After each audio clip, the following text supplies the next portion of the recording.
Right, ఇక top 1 news చూస్తున్నాం. Group 1 కేసులో హైకోర్టు రేవంత్ రెడ్డి ప్రభుత్వానికి చెంపపెట్టు లాంటి తీర్పునిచ్చింది.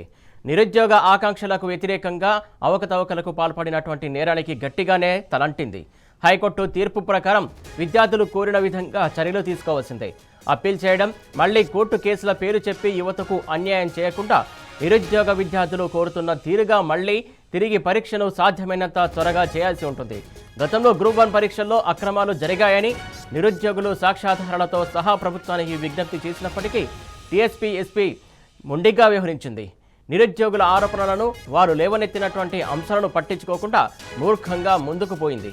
ఇన్ని రోజుల పాటు గ్రూప్ 1 అభ్యర్థులు లేవనెత్తినటువంటి అంశాలను పట్టించుకోకుండా వారిపై అణిచివేతకు పాల్పడినటువంటి రేవంత్ రెడ్డి క్షమాపణ చెప్పాలని BRS working president KTR demand చేశారు. నిరుద్యోగ యువతకు న్యాయం లభించడంపై ఆయన సంతోషం వ్యక్తం చేశారు. నిరుద్యోగులు లేవనెత్తినటువంటి ఏ అంశాన్ని పట్టించుకోకుండా వారిపైన కేసులు పెట్టి అణచివేతకు, లాఠీచార్జీలకు గురి చేసినటువంటి కాంగ్రెస్ ప్రభుత్వం ఈరోజు హైకోర్టు ఇచ్చిన తీర్పుకు ఏం సమాధానం చెప్తారని ఆయన ప్రశ్నించారు. ఇది ముమ్మాటికి గ్రూప్ 1 బాధితుల అలుపెరగని పోరాటానికి దక్కినటువంటి గెలుపని ఆయన అన్నారు. పరీక్షా కేంద్రాల కేటాయింపు, హాల్ టికెట్ల జారీ, పరీక్షా ఫలితాల్లోని అక్రమాల వంటి అనేక ఆరోపణలను, సాక్ష్యాధారులను పరిగణనలోకి తీసుకున్నటువంటి హైకోర్టు ఇచ్చిన ఈ తీర్పు ప్రభుత్వ వైఫల్యానికి అద్దం పడుతుందని కేటీఆర్ ఆరోపించారు.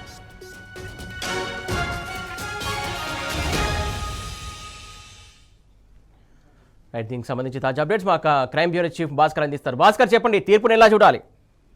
ఇప్పటివరకు ప్రకటించిన గ్రూప్ 1 మెయిన్స్ పరీక్షలు రద్దు చేస్తూ హైకోర్టు తీర్పునిచ్చింది. గ్రూప్ 1 మెయిన్స్ పరీక్షల పేపర్లను రీవాల్యుయేషన్ చేయాలని ఆదేశాలు జారీ చేసింది హైకోర్టు. రీవాల్యుయేషన్ చేసిన తర్వాత దాని ఆధారంగా ఫలితాలు వెల్లడించాలని టీజీపీఎస్సీకి ఆదేశిస్తూ, ఒకవేళ సాధ్యం కాకపోతే పరీక్షలు మళ్లీ నిర్వహించాలని కూడా హైకోర్టు ఆదేశాలు జారీ చేసింది. గతంలో ప్రకటించిన జనరల్ ర్యాంకింగ్ లిస్టును కూడా రద్దు చేసినటువంటి హైకోర్టు మొత్తం ఈ తీర్పుకు సంబంధించి పూర్తిగా పిటిషనర్ వాదనలతో అంగీకరించింది.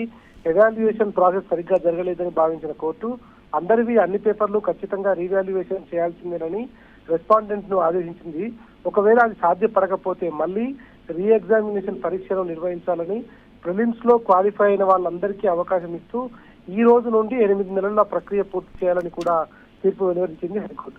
హాల్ టికెట్ నంబర్లు ప్రిలిమ్స్, మెయిన్స్ దశల మధ్య మార్చడం ద్వారా పరీక్ష కేంద్రాల కేటాయింపుల్లో అవకతవకలు జరిగాయనేటువంటి వాదనలు కొనసాగాయి. అర్హత లేని డిగ్రీ కాలేజీ లెక్చరర్లను వాల్యుయేషన్ నిపుణుడిగా నియమించడం, ఒక్కో పేపర్ను కేవలం 5 నిమిషాల్లో మూల్యాంకనం చేయమని సూచించడంపై పిటిషనర్లు అభ్యంతరం వ్యక్తం చేశారు. తెలుగు మాధ్యమంలో జవాబు పత్రాలు రాసిన అభ్యర్థులకు అన్యాయం జరిగిందనేటువంటి వాదనలు కూడా వినిపించారు.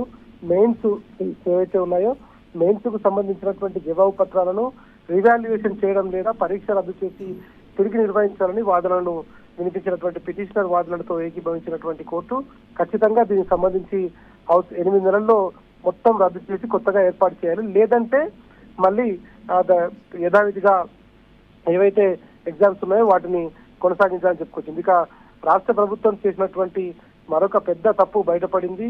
ఇవాళ దాదాపు 563 పోస్టులకు సంబంధించి నోటిఫికేషన్ వేసి దాదాపు సంవత్సరంన్నర కాలంగా విద్యార్థులను అనేక రకాలుగా ఇబ్బంది పెడుతున్నటువంటి పరిస్థితి కనిపిస్తోంది. అన్ని రకాలుగా తాము చేశామని చెప్తున్నప్పటికీ అనేక రకాల లోటుపాట్లు కనిపిస్తున్నాయి. ఇప్పటికే బీఆర్ఎస్ పార్టీ దీనిపైన సిబిఐ ఎంక్వైరీ చేయాలని డిమాండ్ చేస్తోంది. పాడి కౌశిక్ రెడ్డి ఇవాళ డిమాండ్ చేయడం జరిగింది. మరోవైపు మాజీ మంత్రి హరీష్ రావు, కేటీఆర్ ఇద్దరు కూడా దీనిపైన తీవ్రంగా స్పందించారు. యువత ఉద్యోగాల కోసం కోచింగ్లు తీసుకొని ఏళ్ల తరబడి అశోక్ నగర్ ఏరియాలో ఉంటుంటే వాళ్ళ జీవితాలతో ప్రభుత్వం మాట్లాడుతుందని చెప్పడం జరిగింది. బీఆర్ఎస్ ప్రభుత్వం ఉన్నప్పుడు టీపీఎస్సీలో కొంతమంది సిబ్బంది వాళ్ళ పేపర్ లీక్ జరిగినప్పుడు బీఆర్ఎస్ ప్రభుత్వం స్వయంగా కేసు పెట్టింది. అప్పుడు మాత్రమే విషయం బయటకు వచ్చింది. దాన్ని దాచిపెట్టే ప్రయత్నం బీఆర్ఎస్ చేయలేదు. కానీ ఇప్పుడు ఇటీవల గ్రూప్ 1 పరీక్షలో ఎలాంటి దుర్వినియోగం జరగలేదని కాంగ్రెస్ దబాయించే ప్రయత్నం చేస్తుంది. అభ్యర్థులను ఇది తప్పు జరిగిందని చెప్పినటువంటి సందర్భంలో లాఠీచార్జ్ చేసి కేసులు పెట్టి అరెస్టు చేసి వాళ్ళని అన్యాయంగా జైలు పాలు చేయడమే కాకుండా ఇది అనేక రకాలుగా ఇబ్బందులు పెట్టింది. కానీ ఇలా న్యాయస్థానం గ్రూప్ 1 మెయిన్ పరీక్షల్లో లోపాలను గుర్తించి ఫలితాలను రద్దు చేయడంతో వాళ్ళకు జరిగినటువంటి అన్యాయానికి వాళ్ళ హైకోర్టు ద్వారా న్యాయం జరిగిందని చెప్పుకొచ్చారు.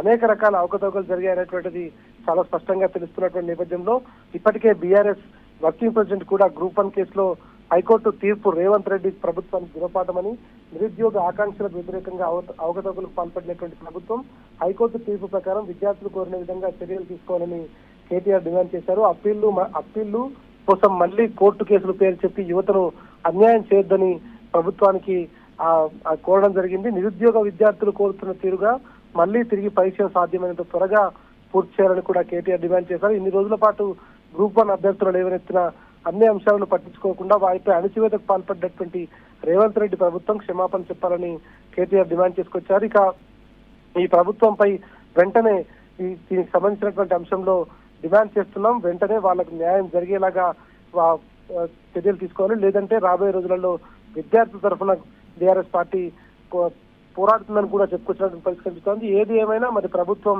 ఇన్ని రోజులుగా దాదాపు 8 నెలలు కావస్తుంది, ఇంకా 8 నెలల సమయం ఇచ్చింది. ఇంతలోపు ఈ ప్రాసెస్ ను పూర్తి చేస్తారా, లేదంటే కొత్తగా ఎగ్జామ్స్ ను నిర్వహించి విద్యార్థుల భవిష్యత్తును కాపాడతారా, మళ్ళీ సుప్రీంకోర్టుకు కానీ పైకోర్టుకు కానీ వెళ్లి విద్యార్థుల జీవితాలతో ఆటలాడుకుంటారనేటువంటిది మాత్రం ప్రభుత్వ చిత్తశుద్ధి ఎట్లా ఉందనేటువంటిది మాత్రం ఇంతవరకు క్లారిటీ లేదు. కానీ హైకోర్టు ద్వారా మరోసారి అన్యాయం జరిగిందనేటువంటి తెలుగు, ఉర్దూ మీడియం సంబంధించినటువంటి విద్యార్థులతో పాటు ఇంగ్లీష్ మీడియం సంబంధించినటువంటి చాలా మంది విద్యార్థుల డిమాండ్ మేరకు ఇవాళ హైకోర్టు అన్ని వాదనలు విని స్పష్టమైనటువంటి ఆదేశాలు ఇచ్చింది. 8 నెలల్లోపు ప్రిలిమ్స్ ఎగ్జామ్స్ మళ్ళీ కండక్ట్ చేసి మొత్తం ఇప్పటి వరకు నిర్వహించినటువంటి prelims, mains, interviews, certificate verification ఇవన్నీ కూడా మళ్ళీ రద్దు చేసి మళ్ళీ యథావిధిగా 8 నెలల్లోపు చేస్తే చేయండి ఈ రోజు నుండి, లేదంటే రద్దు చేసి కొత్త నోటిఫికేషన్ ఇవ్వాలంటూ హైకోర్టు ఉత్తర్వులు అయితే జారీ చేసింది. Suresh. Right, thank you Bhaskar.